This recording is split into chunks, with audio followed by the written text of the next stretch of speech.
Perkenalkan, nama saya Hasna Salsabila, NPM 223101100970.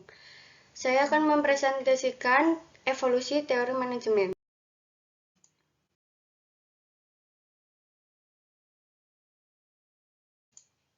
1. Teori organisasi klasik menumbuhkan kebutuhan untuk menemukan pedoman pengelolaan organisasi kompleks. Dengan bertemunya orang-orang berorganisasi mempunyai kepentingan yang berbeda. Tokohnya ada 1. Henry Fayol pada tahun 1841 sampai 1925. Tentang manajemen adalah suatu keterampilan yang didapatkan, diajarkan jika prinsip dasarnya dipahami. 2. Max Weber tahun 1864 sampai 1920 mengembangkan sebuah teori mengenal manajemen birokrasi yang menekankan pada kebutuhan akan hierarki.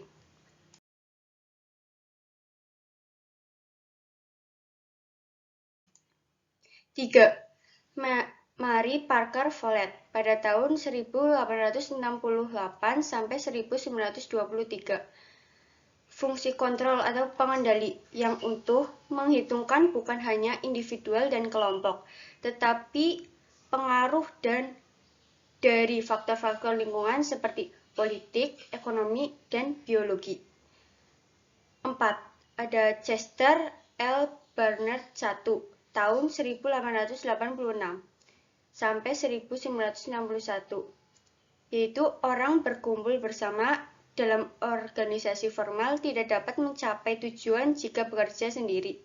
Tetapi dalam mengejar sasaran organisasi, mereka juga harus memuaskan kebutuhan individual masing-masing. Chester L. Barnard II, itu ada insentif, yaitu ada uang dan material lainnya. Kedua ada kesempatan dan non-material. Ketiga ada kondisi kerja yang baik. Keempat ada imbalan ideal. Terus ada tugas pemimpin, membangun dan mempertahankan sistem komunikasi, menyiapkan pelayanan penting, merumuskan tujuan dan manfaat organisasi. Yang kedua ada teori behavioral atau perilaku. Aliran tingkah laku muncul sebagai akibat dari pendekatan klasik tidak berhasil mencapai produksi efisien dan harmoni di tempat kerja yang memadai. Tokohnya ada Eiton Mayo tahun 1880 sampai 1949 tentang penelitian manusia dalam lingkungan kerja. A. Pekerjaan yang mendapatkan perhatian khusus akan bekerja lebih baik dan dapat meningkatkan produktivitas. Yang seterusnya ada Douglas M.C. Gregor. Terdapat dua asumsi, yaitu teori X dan teori Y. Teori X pandangan tradisional tentang motivasi. Teori Y tentang pekerja atau orang sudah memiliki motivasi untuk bekerja.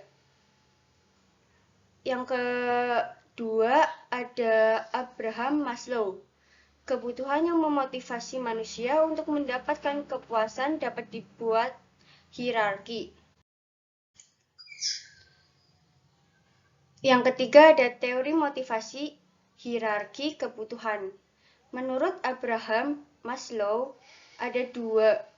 Yang pertama, variasi kebutuhan manusia dipandang tersusun dalam bentuk hierarki atau berjenjang. Yang kedua, setiap jenjang kebutuhan dapat dipenuhi hanya jenjang sebelumnya telah relatif terpuaskan. Yang ketiga ada aliran manajemen modern. Aliran manajemen modern berkembang melalui dua jalur.